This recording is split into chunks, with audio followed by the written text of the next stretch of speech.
गणेश जी पासकर साहेब, चंद्रकांत लोखंडे साहेब, मंगेशजी सरपळे साहेब आणि त्यांचे सर्व सहकारी आज व्हायच्या घोषवाडी पंचकृषीचा पक्षप्रवेश सोहळा पार पडला. येत्या रॉस शहरामध्ये मुस्लिम बहुलामध्ये पक्षप्रवेश सोहळा पार पडला आणि खऱ्या अर्थाने ऐतिहासिक हा कोळा नाक्यावरची छोटेखानी सभा आणि मग सभेची सुरुवात करताना मी देवाशपथ खरं बोललो. त्याचं कारण असं आहे की गत 4-5 दिवस महाराष्ट्रामध्ये खरंच एक वादळ घोंघावतंय का आपल्या समोर आलं. आपण सगळ्यांनी टीव्हीच्या माध्यमातून बघितलं की राष्ट्रवादीचे सर्वोच्च नेते किंवा अध्यक्ष महाराष्ट्र राज्याचे उपमुख्यमंत्री अजितदादाच्या मुलाचा पराक्रम आपण सगळ्यांनी बघितला. एक बाप मुलासाठी किती खोटं बोलतोय हे देखील आपण बघितलं. आता राष्ट्रवादीने नवीन नाही आहे. याच नाक्यावरचा 70,000 कोटीचा भ्रष्टाचार आपण बघितला. परवा आपण बघितलं की मुंडे साहेबांनी कोणाची सुपारी कशी दिली हे चित्र बघितलं. अतिशय भयावह परिस्थिती महाराष्ट्रामध्ये निर्माण आहे आणि सत्य आहे की अनेक पत्रकार किंवा इतर मान्यवर चर्चा करतात की खऱ्या अर्थाने निवडणुकीच्या अगोदर ती घोटाळे कसे बाहेर आले आणि खूप लोकांना चर्चा निश्चित आहे. माझा संशय वेगळा आहे. राष्ट्रवादीच्या नेत्यांनी त्यांचाच घात केला असं माझं म्हणणं आहे. कारण एकत्र आपण बघितलं की अजितदादाची पत्रकार परिषदेमध्ये काही मान्यवर चेहरे आपल्यासमोर दिसले. पहिल्यांदा ते हसत होते, नंतर अति गंभीर झाले बरेचसे. एवढं दुःख त्यांच्या चेहऱ्याला दिसायला लागलं किंवा ही घडलेली घटना अशी अजिबात नाही आहे. पण खरं महाराष्ट्र बघतोय बरेचसे बोलायचे मंत्री आहे, त्यांना काही बंधनं निश्चित आहे. त्यामुळे मी जे आज बोलणार मी देवाशपथ खरं सांगून बोललो. काय होईल कारवाई होईल मला काही फरक पडणार नाही. म्हणजे सत्य आहे ते मी बोलणार. कारण या राष्ट्रवादीच्या बड्या नेत्यांनी खरं महाराष्ट्र लुटलंय. आपण बघितलं ओरडून खाली बोललं तरी काय वाटणार नाही आहे. हा 300 कोटी 70,000 कोटी 1800 कोटी सगळे आकडे आपण ऐकतो. सर्वसामान्य माणसाला कधी विचार करण्याची गोष्ट आहे की एवढ्या कोटी नुसतं आपण दिलं तरी आपल्याला आश्चर्य वाटेल. म्हणजे निवार सत्य आहे ती कशा पद्धतीने लुटमार करायची ही याची समजुती निश्चित आहे. खरं तर आज मी हिशोब घेण्यासाठी आलो. कारण मध्यंतरी बरेचसे इथले महान नेते खासदार महोदय तटकरे साहेब त्यांचे सुपुत्र असतील, ज्याला तुम्ही सगळे माहीत होता, किंवा मंत्री महोदय ताई असतील, की तुमच्या माझ्याविषयी किंवा महिलांविषयी ज्या पद्धतीने पत्रकारांना सामोरं जाताना बोलते, विचार नाही करत की आपण मंत्री आहोत, आपण खासदार आहोत, आपण माजी आहोत, त्याचा विचार नाही आहे. एक लहान बालिश बुद्धीप्रमाणे ते बोललं जातं. कुठलाही आपल्या एखाद्या कार्यकर्त्याने वक्तव्य केलं की त्याच्यावरती रिॲक्शन त्या पद्धती असते. एवढ्या वर्ष सक्रिय राजकारणामध्ये ज्याने अनेक पदं भूषवली, मंत्री, पालकमंत्री, खासदार भूषवलेल्या व्यक्तीने अशा पद्धतीने बोलणं याचा अर्थ असा आहे की त्यांचे पायाखालची वाळू नक्की सरली. आता निवडणुका आल्या, आता ताई भाई साहेब येतील, मावळे साहेब एखादा आज कोल्हापूर मीटिंग झालं लगेच त्यांचा रात्री प्रवास सुरू होईल. इतर जे आपल्याला येऊन पाहतात त्यांचं थांबा, आम्ही तुमचं सगळं कल्याण करतो. इतिहास साक्षीला आहे सर्व मित्र. अनेक मंचावरचे मान्यवर आहेत, त्या रायगडच्या अनेक दिग्गज मंडळी आहेत. खरंच या तटकरे फॅमिली प्रत्येकाचा घात केलाय.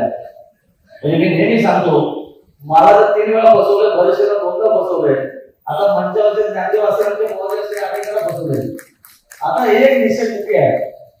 मगाशी मावळे साहेब बोलले की त्रिमूर्ती आहे. त्रिमूर्तीत आम्ही आहोत, पण 2 महिला नाही धर्मग्रह आहे. आमचा शोले पिक्चर चालला की काळजी करू नका. या सगळ्या गोष्टींमध्ये कशा पद्धतीने वेळोवेळी करतो हे चित्र स्पष्ट नक्की होईल. आता राजकारणामध्ये बरेचसे अनेक प्रयोग करत होतं. आपण बघितलं कर्जतमध्ये आमच्या हातात पहिल्या तोरणा अडचण येण्यासाठी महायुती सोडून महाआघाडीचे उभाटाच्या बरोबर त्याने अलायन्स करायचा प्रयत्न केला, महायुती करायचा प्रयत्न केला. खरं पत्रकार परिषद सगळ्यांनी बघितली पत्रकारांनी, पण पुन्हा तटकरे साहेबांनी त्याच्यावरती रिॲक्शन दिली. हे सगळं मला माहित नाही, मला वाटलं दिवाळीची करायची पार्टी असेल. आता तटकरे साहेब किती पटो बोलतात हे महाराष्ट्राला नक्की माहिती आहे, त्यांचा चेहऱ्यावर भाव नक्की सांगतो, कारण फक्त ते राष्ट्रवादी प्रदेशातील आहेत. त्याच्यामुळे प्रत्येक पत्रकार परिषदेमध्ये ते कशा पद्धतीने रिॲक्ट होतात हे आपण सगळ्यांना बघितलं. आणि मग महाराष्ट्राच्या रायगड जनता आता शून्य आहे. खरं तर ह्या निवडणुकीमध्ये आम्ही हिशोब तर नक्की करणार, कारण अनेक वेळा अनेकांना फसवले, अनेकांची कुटुंब बर्बाद केलेली आहे. आपल्याला माहित आहे की खऱ्या अर्थाने अलिबागचं शेतकरी कामगार पक्ष साम्राज्य कधीच मला वाटत नसेल ते खऱ्या अर्थाने संतोषात येईल. पण जनतेच्या जीवावरती खऱ्या अर्थाने त्यांच्या कृपा आशीर्वादाने अलिबाग म्हणून त्याला हातभार केले, हे आपण सगळं बघितले. आता वेळ आहे तर या रोह्याच्या तटकरे फामीला हातभार केले. आणि म्हणून आजची सभा ही खऱ्या अर्थाने दिशादर्शक निश्चित आहे. जे आता निवडणुका आल्या, नगरपालिकेनंतर जिल्हा परिषद पंचायत निवडणूक आहे, ग्रामपंचायत निवडणूक आहे. पुढील 3 वर्ष 3.5 वर्ष पुढे कुठल्याच निवडणुका नाही आहे. आपण जे काय करत असेल याच निवडणुकांमध्ये आपल्याला हिशोब करायचा आहे. आता त्यांची गणित उघड ठेवावं लागले. आमच्या इथे नौकेने सर आहेत, त्या ठिकाणी गांधीजी आहेत, साडा गाडा अभ्यास सगळे सगळे अभ्यास मंडळी आहेत. आता अशा गोष्टीला कोणी घाबरपणाने ढिकपण झालं नाही आहे, तर आम्ही तिघेही मातबर आहोत. आमच्या पाठी शिंदे साहेबांचा आशीर्वाद आहे. आणि म्हणून जे चित्र आता उभं राहिलं आहे ते खऱ्या अर्थाने बदलणारं चित्र आहे. मध्यंतरी रोह्यामध्ये आम्ही एक प्रयोग केला दही हंडीच्या रूपाने, आणि तो सक्सेस झाला.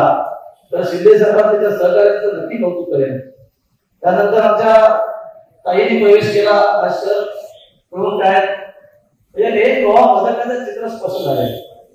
खरं तर रोह्याची शहरातील जनता सुंदर निश्चित आहे, कारण गेले कित्येक वर्ष ती वाट बघते. ती खऱ्या अर्थाने आज त्या ठिकाणी नेतृत्व तयार झालंय.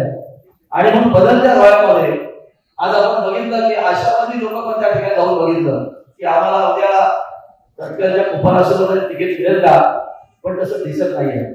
पण त्याला शेत घ्यायचं नाहीये, आपल्याला फळे खूप मजबूत आहे. मी अभ्यास केला सगळ्या पूर्ण रोह्याच्या 10च्या 10 वॉर्डचा मी अभ्यास केलाय. तर 10 वॉर्डची इच्छुकी एवढीच आहे की आपल्याला कित्येक लोकांना विनंती करायला लागेल.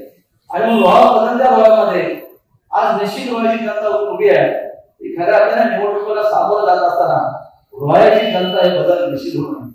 तर आपण बघितलं मुरुड सारख्या एका शहरामध्ये ज्याला नवाबी शहर आपण बोलतो, कधी कोणा वाटत त्या ठिकाणी भगवा फटके. पण मागच्या निवडणुकीमध्ये आम्ही देखील मावल्या गणिती काव्याने गेलो आणि रोह्याची नगरपालिका आपण ताब्यात घेतली. तशाच पद्धतीने खऱ्या अर्थाने आज रोह्याची नगरपालिका ताब्यात वेळ आली आहे. आणि म्हणून येताना आपण बघितलं मार्केटमधून येत असताना लोकांच्या चेहऱ्यावरचा हास्य बघितलं. परवा झालेल्या रोह्याच्या मुस्लिम मोहल्ल्यामधला प्रवेश आपण बघितला. खरं आहे की 2-4 दिवसामध्ये हे सगळं गणित उघडपणे निश्चित होणार आहे आणि ताई भाई साहेबांचं इथलं राज्य निघून जाणार आहे. आणि म्हणून येणाऱ्या काही तासामध्ये हे सगळं गणित उघडपणे होणार आहे. आणि मग आजची कोल्हापूर नाक्यावरची सभा ती खऱ्या अर्थाने दिशादर्शक निश्चित आहे. आज जे काय मला सांगायचं होतं ते खरं मी सांगितलं, कारण बरेचशेचं मनोगत आपल्याला ऐकायचं आहे. आरोप करायचं तर खूप काय, आपण ठरवलं सगळ्याच गोष्टीचा खुलासा या ठिकाणी करू शकतो. काही बदल निश्चित आहे, पण आमचा सबोरी सल्ला देखील आहे. या सगळ्या राजकीय गणितामध्ये येणाऱ्या नगरपालिका नगरपंचायती जिल्हा परिषदेला कदाचित उलटफेर करण्याचा प्रयत्न जर केला तर आपल्या घरात मंत्रीपद आहे, आपण खासदार. आता खासदारी आमच्या जीवात उभारले बरेचसे असेल, मी असेल, योगेश असेल, तर त्या लोकांचा रोष करून घेतला. अनेक सक्रिय कार्यकर्ते सांगत होते की शिवसेनेला मदत करू नका, पण आदरणीय शिंदे साहेबांचा शब्द आम्ही पाळला आणि सर्वसामान्य जनतेला हात जोडून सांगितलं की एकदा चुकीला माफी घेऊया. तर ती माफी एवढ्या आमच्या अंगाशी आली आहे की खऱ्या अर्थाने शेवट करणं ही काळाची गरज आहे. म्हणून आजची सभा खऱ्या अर्थाने येणाऱ्या रायगड जिल्ह्यातल्या त्रिपुरा यूट्यूबवर सुद्धा रायगड टाइम्स सर्च करा आणि पहा रायगडच्या कानाकोपऱ्यातील प्रत्येक बित्तम बातमी. आणि हो, लगेचच सबस्क्राईब बटनवर क्लिक करायला विसरू नका. रायगड टाइम्स, आपलं चॅनल, आपला आवाज.